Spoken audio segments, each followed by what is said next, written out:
Good evening all of you.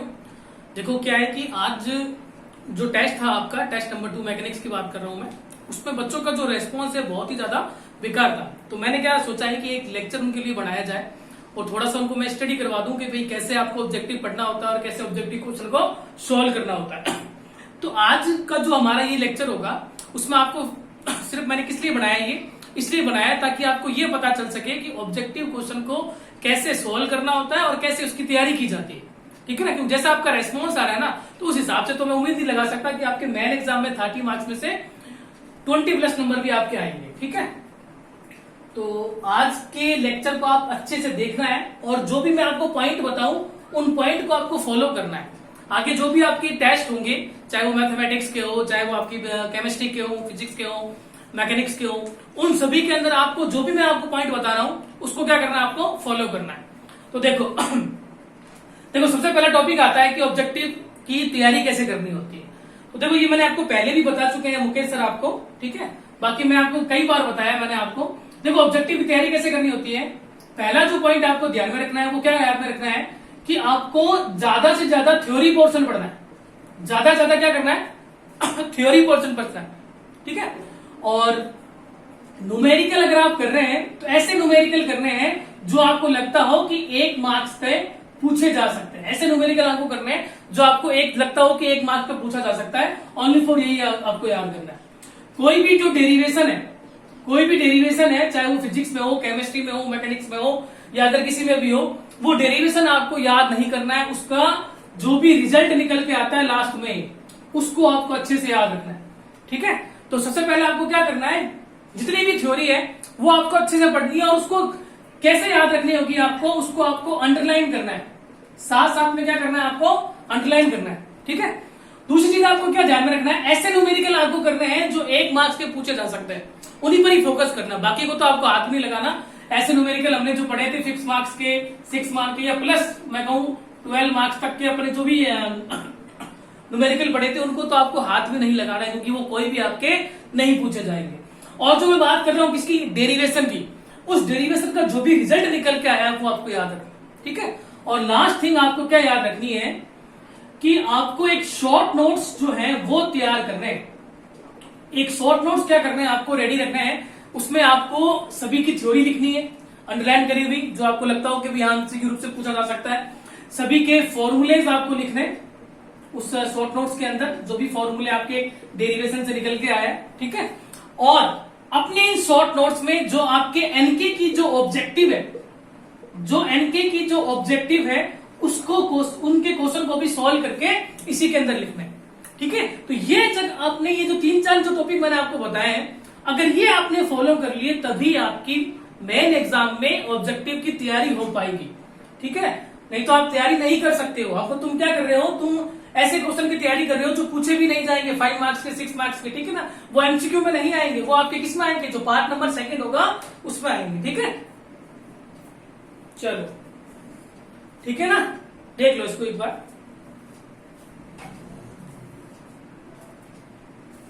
ठीक है, तो ये चीजें आपको जो मैंने आपको बताई है ना, ये चीजें थोड़ा सा फॉलो करनी है। और दूसरी चीज आपको क्या याद रखनी है कि बहुत बच्चों के ये आ रहे हैं, मेरे पास में कमेंट आ रहे हैं, किसी के कॉल आ रहे हैं कि हमारे पास जो भी बुक होती है पूरी बुक अपन पढ़ लेते हैं लेकिन फिर भी हमारे मार्क्स नहीं आ रहे हैं। ठीक है, जैसे कि फिजिक्स में मेरे पास 2-3 बच्चों के कॉल वगैरह आए थे कि उनके मार्क्स नहीं आ रहे हैं, पूरी बुक उन्होंने पढ़ ली है।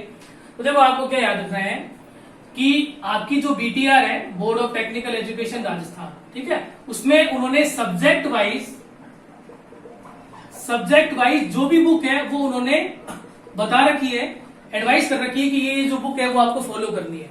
अब आपके पास कौन सी बुक है वो निर्भर करता है। ठीक है ना, अब आपके पास में बुक पढ़ी है नीलकंठ पब्लिकेशन की या फिर अदर किसी ऑथर की है, आप वो पढ़ लेंगे लेकिन पेपर आप उसमें से नहीं बन के आया। ठीक है ना, तो ऐसा भी हो सकता है। बाकी मैं आपको सबको यही सजेस्ट करूंगा कि जो यूनिक वाली जो बुक है उसी को ही आप फॉलो करें, चाहे आप हिंदी मीडियम के हो चाहे आप इंग्लिश मीडियम के हो। ठीक है ना, जो यूनिक वाली बुक है उसी को ही आपको फॉलो करनी है ज्यादा से ज्यादा। ठीक है ना, तो यूनिक वाली बुक को आपको फॉलो करनी है, क्योंकि एक बुक, 2 बुक या एक बुक आपने पूरी पढ़ ली उसमें से पेपर तो बनेगा नहीं। ठीक है ना, तो जितनी भी बुक है जो बीटीआर ने सजेस्ट करी है उन सबसे पेपर बन के आता है, लेकिन यूनिक में चांसेस ज्यादा होते हैं। इवन मान के चलो कि मेन एग्जाम की बात करूं तो 70 से 80% 70 to 80% चांस किसके होंगे कि वो क्वेश्चन जो बन के आएगा वो कौन सी बुक से बन के आएगा, यूनिक वाली बुक से बन के आएगा। अब आप पढ़ रहे हैं नीलकंठ पब्लिकेशन की, अदर किसी ऑथर की पढ़ रहे हैं, ठीक है, झुंझुनवाला पब्लिकेशन की पढ़ रहे हैं, तो मैं तो आपको यही सजेस्ट करूंगा कि आप जो एनके की जो ऑब्जेक्टिव पढ़ रहे हैं वो भी किसकी पढ़े, वो भी आप एनके की पढ़े, नीलकंठ की। लेकिन जो बुक आपको पढ़नी है, स्टैंडर्ड जो बुक पढ़नी है, वो कौन सी पढ़नी है, यूनिक की पढ़नी है। चाहे वो मैथमेटिक्स हो, चाहे वो फिजिक्स हो, चाहे वो अदर कोई भी सब्जेक्ट हो आपके फर्स्ट ईयर का, ठीक है ना। तो ये चीज आपको 2-3 चीजें जो आपको फोकस करनी है। आपके पास जो बुक पढ़ी है उसको तो तुम पढ़ लेते हो, उसमें से रट्टा मार लेते हो, फिर तुम कहते हो कि भाई नंबर नहीं आ रहे। ऐसे तो देखो नंबर आएंगे नहीं, रट्टा मारने से नंबर नहीं आएंगे। तुम्हें वो चीजें समझनी पड़ेगी और यूनिक वाली बुक आपको फॉलो करनी पड़ेगी। चलिए, ठीक है। ये देखो मैंने 2 चीजें आपको बताई है, एक कि कैसे ऑब्जेक्टिव पढ़ा जाता है, और दूसरा चीज मैंने आपको क्या बताई है बुक के बारे में, कि बहुत बच्चों के मेरे पास में कमेंट थे, उसके लिए मैं सोचा कि थोड़ा सा वीडियो बना लेते हैं। तो बुक के लिए मैंने आपको सजेस्ट करा है कौन सी बुक आपको पढ़नी है, यूनिक वाली बुक आपको पढ़नी है। कौन सी पढ़नी है, यूनिक वाली बुक पढ़नी है।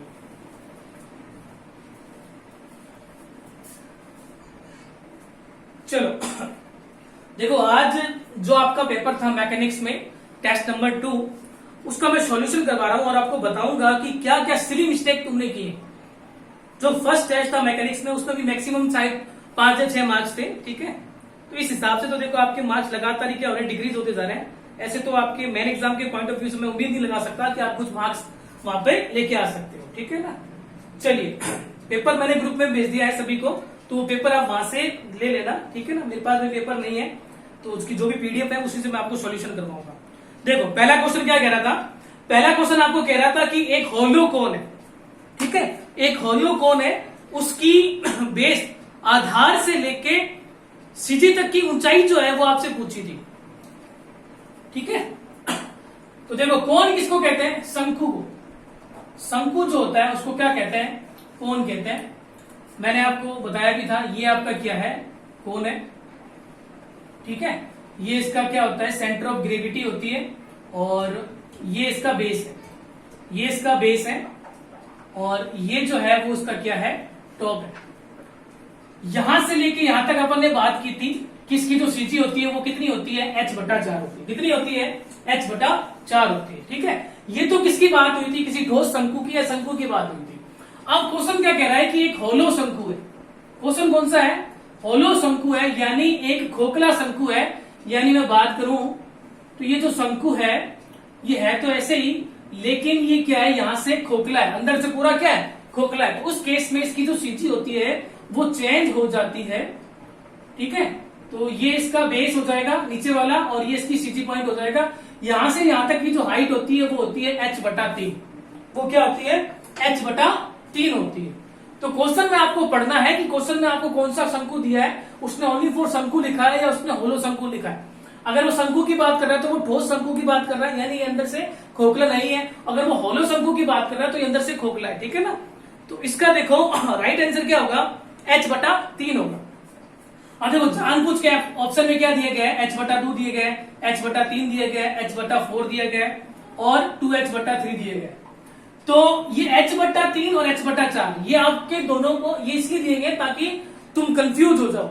इसीलिए आपको ये चीज पढ़नी है कि क्वेश्चन में उसने होलो शंकु की बात की है या फिर उसने कौन शंकु की बात की, ठीक है ना। तो पहले का जो आंसर होगा वो क्या होगा, बी होगा। चलो, ये चीज थोड़ी सी आपको ध्यान रखनी है कि क्योंकि एमसीक्यू में क्या होता है कि जो ऑप्शन बनाए जाते हैं वो ऑप्शन भी इस हिसाब से डिजाइन किए जाते हैं ताकि बच्चे को ऐसा लगता है कि सारे जो है वो क्या हो, सही हो, तो वो कौन सा भी टिक मार देता है। तो जिसने अच्छे से पढ़ा हुआ है वो इसका आंसर कर पाएगा। देखो, सेकंड क्वेश्चन क्या कर रहा है, centre of gravity CG, CG जो है उसकी यूनिट आपसे पूछी है। सीजी की क्या पूछी है, यूनिट पूछी है। तो जैसे मैंने आपको बताया था, ये 2 एक्सिस है, एक्स एक्सिस और ये वाई एक्सिस, ठीक है। तो उसमें कोई भी अपन ने बॉडी बना दी, ये इसका गुरुत्व केंद्र है। तो ये जो दूरी होती है वो होती है एक्स बार, और ये जो दूरी होती है वो होती है वाई बार, ठीक है। वाई एक्सिस से दूरी क्या होती है, एक्स बार, और एक्स एक्सिस से दूरी क्या होती है, वाई बार। यानी मैं आपसे पूछूं सीजी क्या होती है, सीजी खुद ही आपकी एक डिस्टेंस होती है, और इसकी यूनिट क्या होगी, जो डिस्टेंस की होगी वो हो सकती है आपके किसके अंदर हो सकती है, मिलीमीटर के अंदर हो सकती है, या फिर वो आपके सेंटीमीटर में हो सकती है। तो देखो, ऑप्शन में क्या था, ऑप्शन में था न्यूटन, न्यूटन हो नहीं सकती। सेकंड था न्यूटन इंटू मीटर। देखो, फर्स्ट ऑप्शन क्या था, न्यूटन, ये तो होने से रही। सेकंड क्या था, न्यूटन इंटू मीटर, ये भी होने से रही। थर्ड ऑप्शन था मीटर स्क्वायर, ये भी होने से रही, और लास्ट ऑप्शन क्या था, नन ऑफ दिस। तो इसका आंसर क्या होगा, नन ऑफ दिस।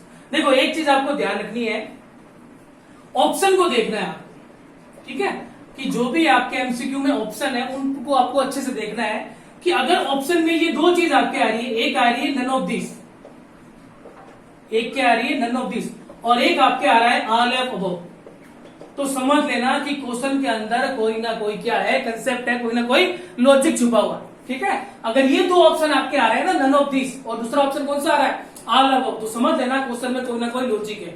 इतना मैं आपको बता देता हूं कि 70 से 80% चांस, 70 to 80% चांस किसके होंगे कि उसका आंसर क्या होगा, या तो उसका आंसर होगा नन ऑफ दिस, या फिर उसका आंसर क्या होगा, ऑल ऑफ अबव होगा, ठीक है ना। तो इसीलिए आपको कंफ्यूज करने के लिए पहला ऑप्शन दिया गया था न्यूटन, दूसरा ऑप्शन दिया गया था न्यूटन इंटू मीटर, और तीसरा ऑप्शन क्या दिया था, मीटर स्क्वायर। तो जैसे मैंने आपको बताया, अगर ऑप्शन में आपकी ये दो चीजें आ रही है, एक नन ऑफ दिस और दूसरा ऑल ऑफ अबव, तो 70 to 80% चांस यही होंगे आपके, तो उसका आंसर भी क्या होगा, इन दोनों में से कोई एक होगा। चलिए, तो सेकंड क्वेश्चन भी आपके हो गया, तो उसका राइट आंसर क्या होगा, नन ऑफ दिस। बहुत बच्चों ने गलती करी इसमें। देखो थर्ड क्वेश्चन क्या कह रहा है कि एक इक्वल ट्रायंगल है, सम त्रिभुज है, 10 सेंटीमीटर साइज है, कि उसकी बेस से गुरुत्व केंद्र तक की दूरी आपसे पूछी है। देखो इक्वल ट्रायंगल किसको कहते हैं, जिसकी तीनों जो साइड होती है, ये वाली साइड, ये वाली साइड और ये वाली साइड, तीनों क्या हो, इक्वल हो। तो ये उसने दी है 10, ये उसने दी है 10, और ये भी उसने क्या दी है, 10 दी है। और यहाँ पे इसका क्या है, गुरुत्व केंद्र है, तो उसने ये पूछा है कि इसके आधार से गुरुत्व केंद्र तक की दूरी पूछी है। तो मैं बोल दूं क्या पूछा उसने, वाई बार पूछा। तो ट्राइंगल का सीजी जो होती है, वाई बार होती है, वो कितनी होती है, h/3 होती है। कितनी होती है, h/3 होती है। और ये आपका इक्वल ट्राइंगल है, तो इसकी हाइट जो है जितनी भी होगी उसके कितने पर होगी, 3 पर होगी। तो हाइट तो आपको पता ही नहीं है, तो पहला ऑप्शन जानबूझ के क्या दिया है, 10/3 दिया होगा। देखो बच्चों ने गलती यही कर दी होगी, ठीक है। तो हाइट आपको निकालनी पड़ेगी। तो हाइट के लिए या तो आपके पास में दो ऑप्शन है, या तो यहाँ पे आप परपेंडिकुलर ड्रॉ करो, उसके बाद ये वाली साइड और ये वाली साइड का स्क्वायर करके ऐड करो, या फिर आप हाइट निकालने का फॉर्मूला याद कर लो, √3/2 इंटू साइड भुजा। तो h बराबर क्या हो जाएगा, √3/2 इंटू साइड कितनी है 10, कितना आ जाएगा 5√3, ठीक है। तो अब आपको क्या निकालना है, वाई बार निकालना है। तो वाई बार आपका क्या हो जाएगा, h/3। तो h कितना है 5√3/3। जब आप इसको सॉल्व करोगे तो मेरे हिसाब से इसका जो आंसर है वो कितना आ जाएगा, 2.88 सेंटीमीटर आ जाएगा, ठीक है। तो ऑप्शन नंबर जो सी है वो उसका राइट आंसर है। ऑप्शन नंबर जो सी है वो उसका राइट आंसर है। एक बार इसका स्क्रीनशॉट ले लो।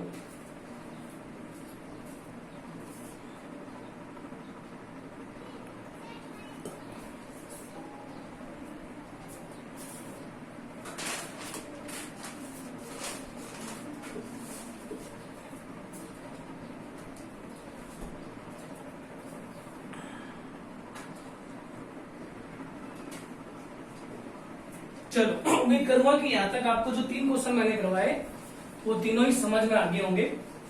चलिए देखो अगला क्वेश्चन क्या कह रहा है, सेमी सर्कल बोला है उसने कि सीजी से लेके बेस तक की डिस्टेंस आपसे पूछी है। देखो ये क्या होता है, ये आपका सर्कल है, सर्कल को बीच में से कट कर दें तो वो क्या बन जाता है, हाफ सर्कल या सेमी सर्कल बन जाता है। तो ये आपका क्या है, सेमी सर्कल है। तो सेमी सर्कल को आपको डायरेक्ट याद रखना है, ये इसका गुरुत्व केंद्र है, और यहां से लेके यहां तक की जो डिस्टेंस होती है वो होती है 4r/3π। तो डिस्टेंस जो होती है वो कितनी होती है, 4r/3π। क्या ऑप्शन में आपके ये है क्या 4r/3π? तो देखो ऑप्शन में है भी नहीं, तो बच्चों ने गलती क्या कर दी होगी, उन्होंने ये कर दिया गया 4d/3π। तो देखो ऑप्शन में जानबूझकर, ऑप्शन के अंदर जानबूझकर मैंने क्या किया है, डायामीटर की टर्म में वैल्यू दी है। तो आपको पता होना चाहिए कि भाई वाई बार कितना होता है, 4r/3π होता है। तो आप उसको डायमीटर में चेंज नहीं कर सकते, क्या आर बराबर क्या कर सकते हो, d/2 पुट नहीं कर सकते, तो कर दो 4 इंटू d/3π, और ये 2 कहां चला जाएगा नीचे, जब इसको आप करोगे तो कितना आ जाएगा 2d/3π आ जाएगा। तो ऑप्शन नंबर जो इसका फर्स्ट है वो इसका सही है। मेरे हिसाब से ये क्वेश्चन किसी का सही नहीं, ठीक है। तो ये क्वेश्चन जानबूझकर डायमीटर की टर्म में दिया था ताकि मैं पता कर रहा था कि भाई आप में से कितने बच्चे हैं वो उसको सही कर सकते हैं, ठीक है ना। तो देख लो इतना सिंपल क्वेश्चन आने के बावजूद भी तुमने गलत कर दिया।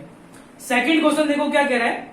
सेकंड क्वेश्चन कह रहा है इसके बाद क्वेश्चन नंबर 5 कि लकड़ी की दो प्लेट है जिनका साइज है 10 सेंटीमीटर इंटू 2 सेंटीमीटर। देखो ये क्वेश्चन तो बहुत बार अपन कर चुके हैं।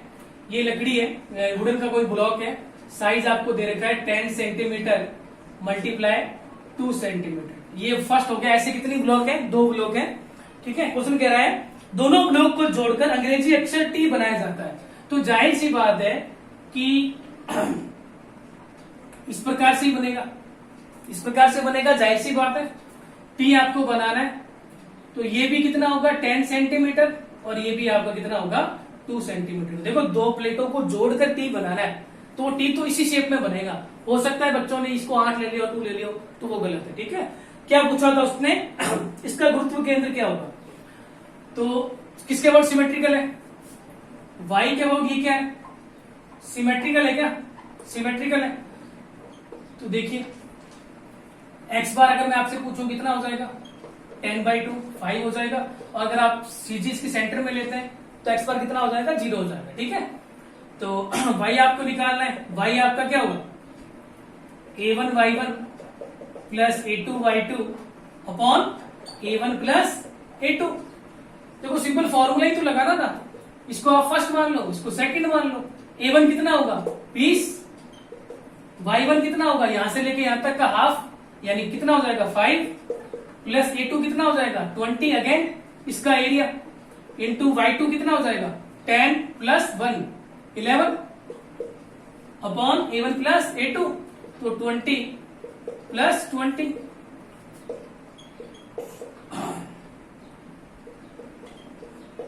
तो जब आप इसको सॉल्व करोगे तो कितना आ रहा है 320 अपॉन 40 तो कितना आ जाएगा 8 सेंटीमीटर। देखो इतना आसान क्वेश्चन और इसका आंसर था 8 सेंटीमीटर। तो 1 मिनट में हो जाएगा ये आपसे। ठीक, स्क्रीनशॉट ले सकते हो आप।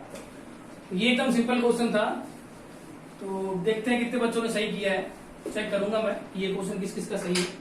चलिए सेकेंड क्वेश्चन क्या था आपका क्वेश्चन नंबर 6 कि मूवमेंट होता है। देखो मूवमेंट की जब मैंने डेफिनेशन लिखाई थी तो पहली लाइन मैंने क्या लिखाई थी कि फोर्स इनटू परपेंडिकुलर डिस्टेंस जो होती है वो क्या कहलाता है मोमेंट कहलाता है। देखो पहला ऑप्शन क्या था फोर्स अपॉन डिस्टेंस, गलत है। दूसरा ऑप्शन है फोर्स इनटू डिस्टेंस।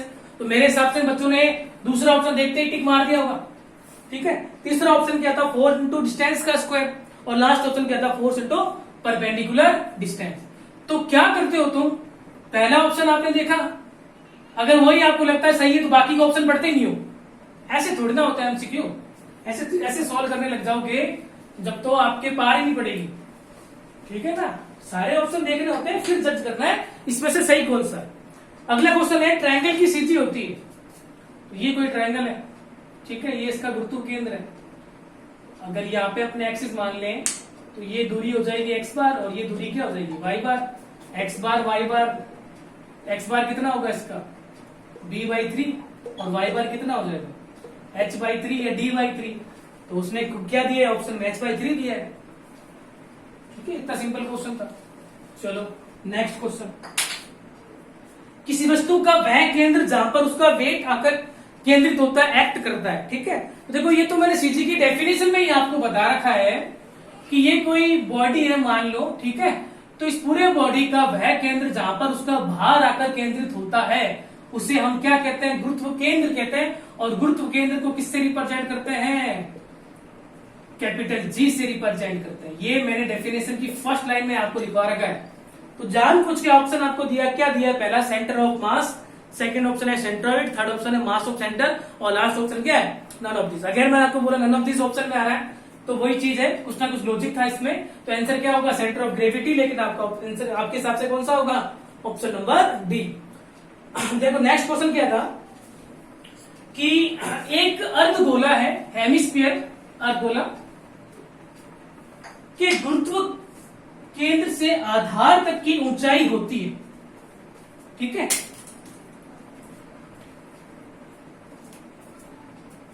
हेमिस्फीयर की, देखो गोले की शेप की कैसी होती है, गोल होती है।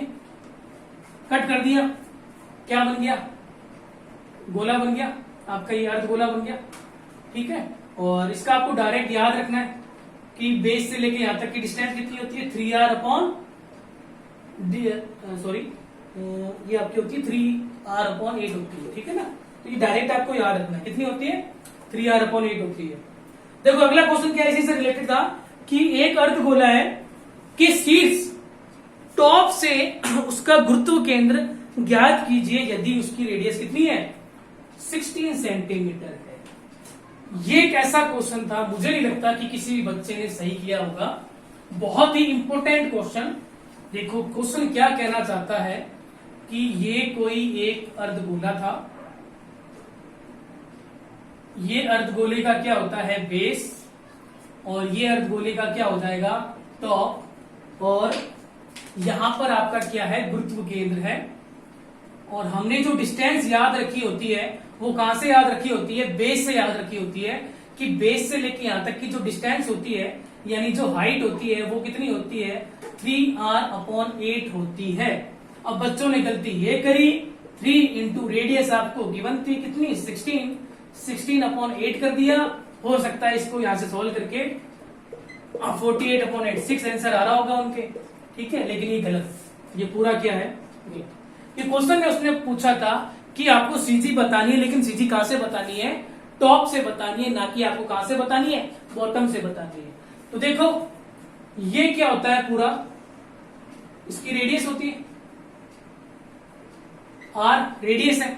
मुझे तो ये निकालना है ना टॉप से लेके यहां तक की हाइट निकालनी है। भाई नीचे वाली हाइट कितनी है, ये हाइट है 3r/8, तो टॉप वाली आप निकाल नहीं सकते क्या। इसको मान लो मैं नाम दे देता हूं ये है और बी है। ए बी आप नहीं निकाल सकते, ए बी क्या होगा टोटल में से नीचे वाला घटा दो आप, यानी r - 3r/8। एलसीएम कितने का आ जाएगा 8 का, तो 8r - 3r कितना आ जाएगा 5r/8। मान पुट करो 5 इंटू रेडियस कितनी है 16/8 कितना आ गया 10 सेंटीमीटर। तो 10 सेंटीमीटर इसका आंसर होगा। तो मेरे हिसाब से शायद ही किसी बच्चे ने ये सही किया था आज। चलो 22 मिनट की वीडियो आपकी बन चुकी है, ठीक है। तो देखो ये था आज का पेपर, ठीक है। उसका सॉल्यूशन ऐसे आपको करना था। 10 मिनट में आपके सारे क्वेश्चन हो जाएंगे। वो तो मुझे बताने में टाइम लगा है, लेकिन 10 मिनट में सारे क्वेश्चन आपसे हो जाएंगे। तो क्वेश्चन को आपको ढंग से पढ़ना है। उसने सीजी पूछी है तो कहां से पूछी है, बेस से पूछी है, उसने टॉप से पूछी है, उसने क्या चीज पूछी है, वो सारी चीजें आपको फोकस करनी है। क्वेश्चन को ढंग से पढ़ना सबसे पहले चीज। और दूसरी चीज मैं आपको बता दूं, जो भी आपके पास में बुक है वो सफिशियंट नहीं है, ये पहले ही मैं आपको बता देता हूँ। क्योंकि मेन एग्जाम जो बन के आता है वो एक बुक से बन के नहीं आता है, वो 3 या 4 बुक से मिलकर बनकर आएगा, ठीक है ना। तो ये चीज आपको अच्छे से ध्यान में रखनी है, ठीक है। ऐसा नहीं कि भाई आपने एक बुक पढ़ ली, आपने ये जज कर लिया कि भाई ठीक है एक बुक पढ़ ली हमने, हमारा 30 मार्क पेपर भी यहाँ से हो जाएगा, अगले वाला जो 40 मार्क्स का पेपर है वो भी यहाँ से हो जाएगा। ऐसा नहीं है, ठीक है ना। तो ये मैं आपको पहले ही बता देता हूँ कि एक बुक आपकी सफिशियंट नहीं है। अभी आपकी फिजिक्स की टेस्ट सीरीज चल रही है, तो मैंने मार्क्स देखे हैं, मुश्किल से आपके 1 या 2 टेस्ट होंगे जिसमें आपके मार्क्स ठीक ठीक आए होंगे। बाकी सभी स्टूडेंट के मार्क्स जो है लगातार क्या हो रहे हैं डिक्रीज हो रहे हैं। ऐसे तो देखो आपकी स्थिति बहुत ही ज्यादा सही नहीं है फिजिक्स के अंदर, ठीक है। आने वाले टाइम में स्टूडेंट की क्या रिस्पॉन्स होता है उसके हिसाब से हम केमिस्ट्री या अदर कोई सब्जेक्ट है उसकी टेस्ट सीरीज भी स्टार्ट करेंगे, ठीक है। रिस्पॉन्स देखो आपका कैसा आता है उसके हिसाब से हम डिसीजन लेंगे। चलिए तो आज के इस लेक्चर को अपने एंड करते हैं। तो मैंने जो भी आपको आज बताया है, कैसे मैंने आपको बताया कि आपको ऑब्जेक्टिव क्वेश्चन को कैसे सोल्व करना है, उसको ढंग से समझना है, सीखना है। और सबसे पहले क्वेश्चन को पढ़ना है कि ऑब्जेक्टिव क्वेश्चन क्या कहना चाह रहा है और आपसे क्या पूछा गया है और ऑप्शन इसके क्या क्या कहने चाह रहे हैं। ऐसे नहीं कि भाई आपने फर्स्ट ऑप्शन देख लिया और उसी को जज कर लिया कि भाई यही हमारा राइट आंसर, या आपने सिर्फ सेकंड को देखा, थर्ड फोर्थ को देखा ही नहीं। सभी ऑप्शन को देखना है, फिर आपको जज करना है कि इसका राइट आंसर क्या होगा, ठीक है। चलिए तो आज के लेक्चर को अपने यहीं पर एंड करते हैं।